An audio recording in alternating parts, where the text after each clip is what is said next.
वह कौन सा पक्षी है जो कंकड़ पत्थर भी खा लेता है? दोस्तों हम आपके सामने 4 ऑप्शन रख रहे हैं। देखिए, ऑप्शन नंबर ए में है बाज, ऑप्शन नंबर बी में है तोता, ऑप्शन नंबर सी में है सारस, ऑप्शन नंबर डी में है शुतुरमुर्ग।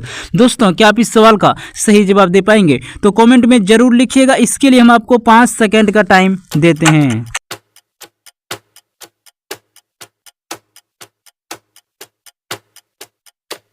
दोस्तों इस सवाल का सही जवाब होगा ऑप्शन नंबर डी, शुतुरमुर्ग।